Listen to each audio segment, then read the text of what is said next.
ঐকমত্য অংশ সকলের জন্যই প্রযোজ্য, যারাই আগামী সংসদ হবেন, যারাই সংখ্যাগরিষ্ঠতা পাবেন, অথবা সংখ্যাগরিষ্ঠতার প্রয়োজন নেই, কারণ সেটা সকলে মিলেই এটা আশা করি যে সেখানে থাকছে। অন্যদিকে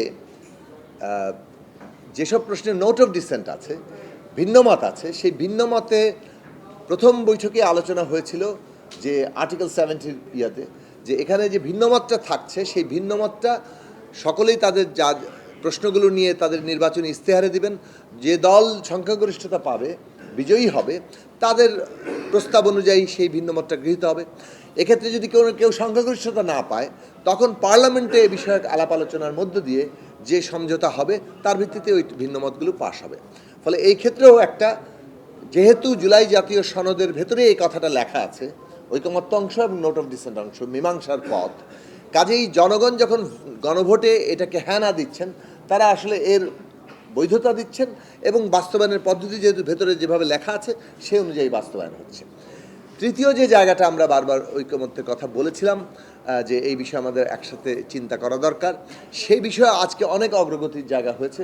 বড় রাজনৈতিক দলগুলো এবং অন্যান্য পক্ষ তারা এটা দিকে আলোচনা করেছেন। সেটা হচ্ছে আগামী যে সংসদ গঠিত হবে, এই সংসদের ক্ষমতা কি হবে।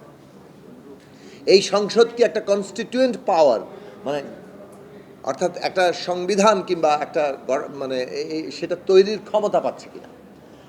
এই যে সংবিধানে আমরা মৌলিক সংস্কার করছি এবং আমাদের দেশে কোর্টের রেফারেন্সে একটা জিনিস এসছে যে এখানে একটা বেসিক স্ট্রাকচার বলে জিনিস আছে, যদিও এই সংবিধানে কোথাও লেখা নেই এটা একটা বেসিক স্ট্রাকচার, কিন্তু বেসিক স্ট্রাকচারের কথাটা একটা কোর্ট আদেশের মধ্যে দিয়ে এসেছিল। সেই দিক থেকে একটা বিতর্ক উঠতে পারে যে বেসিক স্ট্রাকচার বদল করলে সেটা আসলে সংশোধনী দিয়ে কাভার করে কিনা।